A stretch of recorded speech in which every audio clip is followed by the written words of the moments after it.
Hello. आज आमचा हाँगकाँगमधला fourth day आहे आणि आज आम्ही एक्सप्लोअर करणार आहोत लाडूचं आवडतं लेगोलँड. लेगोलँड हे लहान मुलांचं जे लेगो टॉयज असतात त्याचं एक खूप मोठं डिस्कव्हरी सेंटर आहे, जे सिमसासुई स्टेशनला आहे. हाँगकाँगमध्ये 2 पार्ट आहेत. एक हाँगकाँग आयलँड आणि एक कावलून. जसं आम्ही कावलून भागामध्ये थांबलो आहे आणि कावलून भागातच एक सिमसासुई नावाचं MRT स्टेशन आहे. तिथे जाण्यासाठी आमच्या हॉटेलच्या खालूनच बस स्टॉप आहे. तिथे जाण्यासाठी 1, 2, 6 आणि 1A या 4 बसेस जातात. साधारण 10 ते 12 मिनिटाचा प्रवास आहे हा आणि ह्याचं तिकीट आम्ही क्लूकवरून ऑनलाईनच बुक केलंय. त्याचं पर पर्सन ₹2,500 तिकीट आहे. जसं की मी तुम्हाला सांगितलं होतं, आमच्या हॉटेलच्या खालीच बस स्टॉप आहे हा S44 जॉर्डनला. आणि इथे आम्हालाही लगेच 6 नंबरची बस मिळाली. त्यात आम्ही निघालो. आम्ही ऑक्टोपस कार्ड बाय केलं होतं, त्याची माहिती पण मी तुम्हाला पुढे देईनच, कारण एरवी तसं नसलं तर तुम्हाला एक्झॅक्ट चेंज कॅरी करावी लागते. इथे परत देण्याचा तो सिस्टमच नाही, कारण ते मशीनमध्ये ते टाकावे लागतात, तेवढेच तुम्हाला तसे द्यावे लागतात. त्यामुळे एक तर एक्झॅक्ट चेंज ठेवा किंवा ऑक्टोपस कार्ड. त्यानंतर हाँगकाँग कल्चरल सेंटरला आपल्याला उतरायचं आहे. सिमसासुईचं हे स्टेशन आहे, हाँगकाँग कल्चरल सेंटर, आणि इथेच लेगोलँड आहे. कुठे शोधायला जायची गरज नाही पडली. स्टॉपच्या समोरच K11 म्युझियम म्हणून एक लँडमार्क बिल्डिंग आहे आणि त्याच्यामध्ये हे लेगोलँड आहे. एंट्री केल्याबरोबरच हे त्याची भव्य दिव्यता दिसलीच. ग्लोब आहे खूप सुंदर. आणि यांनी लेगोनेच सगळ्या जे काय आहेत या काय प्रतिकृती उभ्या केल्यात यांनी ना, सगळ्या लेगोनेच बनवलेल्या आहेत, प्लास्टिक लेगोच्या.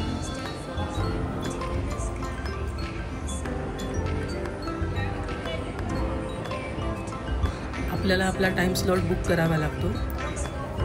बरेचसे हाँगकाँगमधले लोक आपल्या मुलांचा वाढदिवस इथे सेलिब्रेट करतात. जसं आपण मॉलमध्ये किंवा ह्याच्यामध्ये इंडोर गेम्समध्ये मुलांना जसं पाठवतो ना, तसं ती लोक इथे घेऊन येतात मुलांना, कारण मुलं ॲक्टिव्हिटी करत राहतात आणि त्यांच्या नॉलेज, त्यामुळे आपल्याला सुद्धा कळतं की त्यांना नेमका इंटरेस्ट कशात आहे.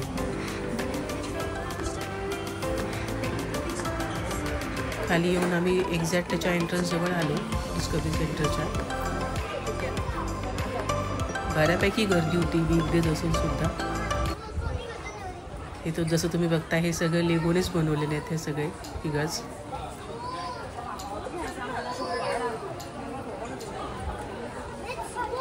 आमचा स्लॉट यायला थोडा वेळ होता, त्यामुळे थोडा वेळ आम्ही समोर शॉपमध्ये बघायचं ठरवलं काय काय आहे काय काय नाही ते. जसं तुम्ही बघता, हे सगळे जेट आणि हे जे काही आहेत सगळं काही लेगोने बनवलेलं आहे. आणि इथे त्यांनी असं एक दिलेलं आहे फ्रीमध्येच, की जसं तुम्ही तिथेच बनवा काहीतरी तोपर्यंत तुमचं स्लॉट येईपर्यंत. मग प्रत्येकामधलंच लहान मूल जागं व्हायला लागलं आणि प्रत्येकजण आपापल्या परीने काहीतरी बनवण्याचा प्रयत्न करू लागला. या शॉपमध्ये सगळंच आहे, जसं की पाऊच आहेत, पेन पाऊच, काही बॅग्स आहेत, लेगो बॅग, लेगो टिफिन बॉक्ससुद्धा आहेत. प्राईस अर्थात हाँगकाँग डॉलरवरच आहेत, त्यामुळे ती महाग असणारच आहे.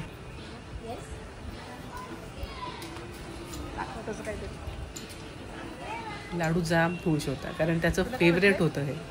तो घरीसुद्धा हेच काहीतरी करत असतो, लेगोचं घेऊन काहीतरी अटॅचमेंट करायची आणि त्याचं काहीतरी बनवायचं.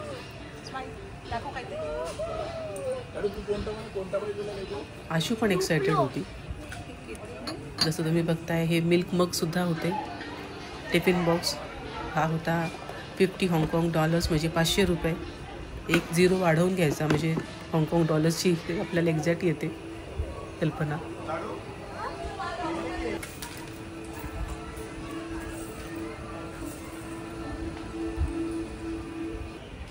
काय बनवलं माहिती पण चांगलं दिसतंय. कोण आहे हा? हा तू आहे? लाडू तुला बक्षीस मिळालं? काय मिळालं? ट्रॉफी मिळाली. अरे वा, कशात मिळाली रे? कशात मिळाली ट्रॉफी? मास्टर माइंड्स मध्ये. ओके. बनवलं तू? काय आहे हे?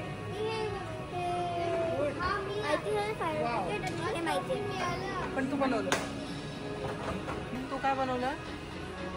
एक वॉरियर ज्याच्या डोक्यावर आईस्क्रीम आहे. अच्छा, वॉरियर डोक्यावर आईस्क्रीम ठेवून बसला. डोक्यावर बर्फ. हा, तू काय बनवलं आर्या? तू आहे? अरे वा, किती क्यूट आहे. खरंच छान आहे. तुझ्यासारखीच आहे. हा, काय बनवलं तू आता? हे एक माणूस आहे जो लेगोचे कपडे घालून आणि तो असं चालतो. लेगोचे कपडे घालून फिरतोय का? दाखवलं ना नीट त्याचे लेगोचे कपडे. वा वा वा वा, छान आहे का? हा, बनस काय लाडूला बनवलं. त्याच्या बर्थडेच्या दिवशी मस्त ड्रेस घालून मिकी माऊस सोबत खेळत आहे. अरे वा, हा लाडू आहे. हा लाडू एक क्यूटसा मिकी माऊस सोबत खेळत आहे. छान बनवलं, छान बनवलं. आता काय बनवलं? हे कोण आहे? वॉरियर.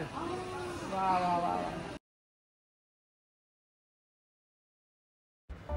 फायनली आमची आतमध्ये जाण्याची वेळ आली आणि आम्हाला सगळ्यांना त्यांनी तिकीट स्कॅन करून आतमध्ये पाठवायला सुरुवात केली. प्रत्येकाला असे बॅच देतात गळ्यात घालायला मुलांना, की त्यांनी जर काही त्यांचे चॅलेंज कंप्लीट केले की त्यांना तसे प्राईज वगैरे मिळतात. छोटे छोटे बॅच ते तयार केलेले असतात तसे.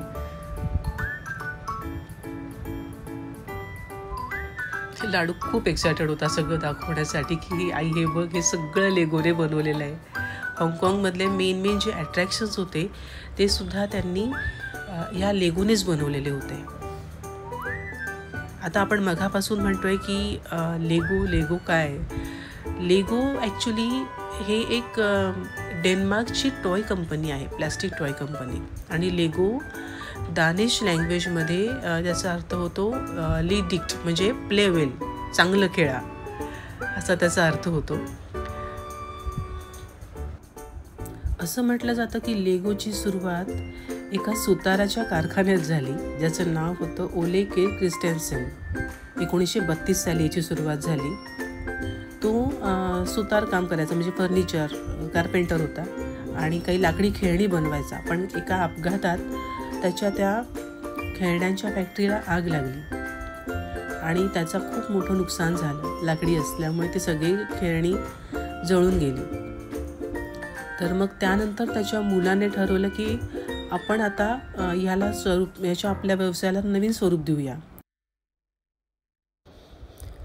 त्यानंतर म्हणजे 1947 साली जेव्हा दुसरं वर्ल्ड वॉर संपलं होतं तेव्हा इंजेक्शन मोल्डिंग मशीन डेन्मार्कमध्ये इंट्रोड्यूस करण्यात आली होती.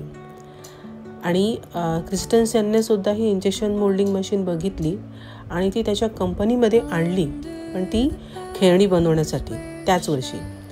आणि त्याच्या मुलाने त्याचे काही सॅम्पल्स घेतले त्या प्लास्टिकचे, कारण तोपर्यंत प्लास्टिक जगामध्ये इंट्रोड्यूस झालेलं नव्हतं. आणि ते प्लास्टिक सॅम्पल त्याने वापरून त्याचा शोध लावून त्याच्यावर काम करून त्यांनी लहान मुलांसाठी खेळणी बनवण्याचं ठरवलं. तर तेव्हा ही पहिली फ्रेज त्यांना सुचली, ही पहिली वीट ठेवण्यात आली, की जी ब्रिक्स आपण जे म्हणू शकतो ना, की जी वीट ठेवण्यात आली. आणि त्या विटेवरूनच त्यांना लक्षात आलं की आपण अशा पद्धतीचं खेळणं बनवू शकतो की जे जसं बिल्डिंग बांधण्यासाठी विटा रचतात त्याप्रमाणे आपण इंटरलॉकिंग सिस्टीमने असे काही प्लास्टिकचे तुकडे तयार करूया, जेणेकरून मुलं ते बनवून एकमेकांना जोडून काहीतरी त्याची प्रतिकृती, काहीतरी आकृती असं काहीतरी बनवतील. आणि हे विचार डोक्यात ठेवूनच त्यांनी 1958 साली हे पहिल्यांदा लेगो टॉय इंट्रोड्यूस केलं. आणि त्यात बऱ्याच प्रकारचे त्यांनी मॉडिफिकेशन केले, काही मोल्ड बनवले, काही मॉडेल्स बनवले, त्यानंतर त्यात रंग मिसळण्यात आले. अशा पद्धतीने त्यांनी ती आपली कंपनी पुढे चालवायला सुरू केली. आज जगभरामध्ये लेगो लँड्स, जसं लेगो बोर्ड गेम आहेत, त्याच्यानंतर लेगोचे व्हिडिओ गेम्स आहेत, त्यानंतर लेगोच्या थीम पार्क्स आहेत जगभरामध्ये. त्यांच्या अथक मेहनतीचं हे फळ होतं बघायला गेलं तर. 1960 ते 1969 याच्यामध्ये ह्यांच्या प्लास्टिक ब्रिक्समध्ये सुद्धा काही बदल करण्यात आले. त्याचं एक्सपान्शन झालं साधारण 1991 पर्यंत. त्यानंतर 92 ते 2004 पर्यंत प्लास्टिकवर बंदी आली होती. त्यावर सुद्धा त्यांनी पुन्हा रिसर्च केली की जेणेकरून मुलांना कसला अपाय होणार नाही प्लास्टिकच्या वापराचा. आणि त्यातून रिकवर करून त्यांनी 2005 साली या सगळ्या गोष्टींवर मात करून पुन्हा एकदा लेगो कंपनी उभी केली आणि 2005 ते आता चालू म्हणजे 2025पर्यंतचा जो काळ आहे तो त्यांनी आजसुद्धा मुलं अतिशय छान प्रकारे आणि त्यांना कुठल्याही प्रकारचे अपाय न होता हे प्लॅस्टिक्स खेळतायत. जसं की तुम्ही पाहता याच्या आतमध्ये असे मुलींचे आणि मुलांचे वेगवेगळे सेक्शन्स आहे, कॅफेटेरिया आहे. मुलं स्वतः पण बिझी असतात आणि मुलांच्या आईवडिलांना म्हणजे त्या आपल्या आईवडिलांना सुद्धा ते त्याच्यामध्ये बिझी करून घेतात. जसं की लाडूने आम्हाला बसवलं होतं. अर्थात मला आणि लाडूच्या बाबांना त्याने ड्युटी दिलेली होती. काही पार्ट्स मला यातनं शोधून द्या वेगळ्या कमेंट्सच्या सेक्शन्समधनं.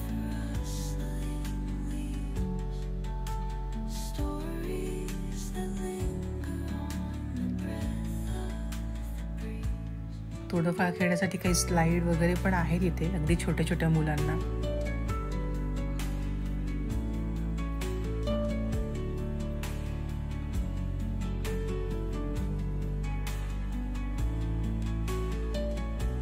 ही मुलगी किती गोड आहे ना हे दिली.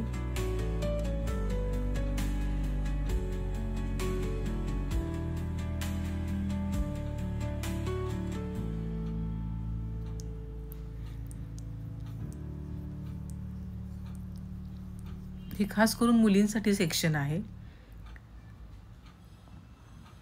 त्या पद्धतीने तुम्ही तुमच्या डॉल बनवू शकतात.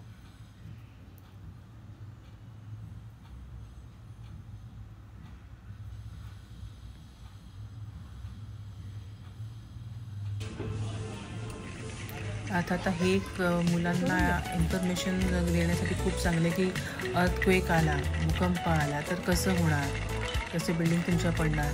तुम्ही बिल्डिंग बनवा, बाजूला बटन आहे ते प्रेस करा आणि मग ते केल्यानंतर काय पडेल आणि काय राहणार हे मुलांना तितकं लक्षात येतं.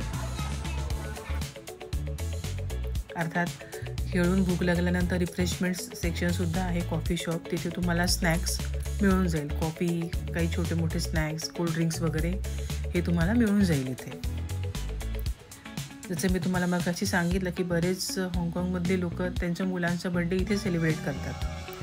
आतमध्ये काही 3D 4D शोज आहेत, प्रत्येकाचं टायमिंग असतं. तिथला स्टाफ येऊन तुम्हाला सांगतो की आता शो होणे. त्यांचे थिएटर तिथे आतमध्येच वेगळे केलेले आहेत. तर या आहेत लाडूने लेगोच्या साहाय्याने बनवलेल्या काही प्रतिकृती. हा आहे लॅपटॉप. काही लेगो आम्ही इथूनच घेतलेत आणि काही आम्ही ऑनलाईन मागवले होते. हे ब्राझीलचं आहे क्रिस द रिडीमियर. हे सिंगापूरचं आहे मर्लायन. हे अयोध्येचं राम मंदिर. हे ओपन थिएटर किंवा सिनेमा थिएटर आणि हे आयफिल टॉवर. तर अशा प्रकारे 3 तास अगदी छान मजेत इथे घालवून आम्ही पुढे निघालो होतो, अर्थात जेवणाकडे. इथेच 9 मिनिटाच्या वॉकिंग डिस्टन्सवर करी कल्चर नावाचं एक इंडियन रेस्टॉरंट आहे. छोटंसं आहे पण छान आहे. इथे सगळी जे हॉटेलचे जे ओनर्स आहेत ना, बहुतांशी हिमाचल साईडचे आलेले आहेत, त्यामुळे हाताला खूप छान टेस्ट आहे त्याच्या. आणि त्यानंतर आम्ही शॉपिंगसाठी निघालो मॉन्गकॉक स्टेशनला. अर्थात आपल्याला सिमसासोईवरून पुन्हा एकदा ट्रेन पकडून यायचं आहे मॉन्गकॉक स्टेशनला. मॉन्गकॉक स्टेशनच्या बाहेर आल्यानंतर सरळ तुम्हाला ही मार्केट दिसेल. लेडीज मार्केट म्हणतात त्याला, कोणी फ्ली मार्केटसुद्धा म्हणतं.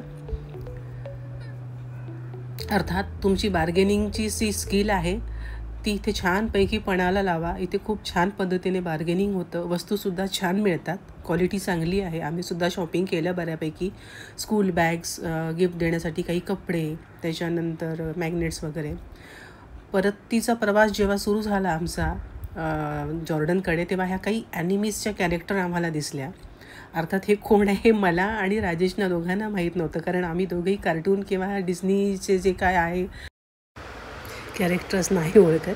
आणि अशा पद्धतीने आम्ही आमच्या हॉटेलवर रात्री 10 वाजता पोहोचलो. पुढचा भाग लवकरच. Thanks for watching.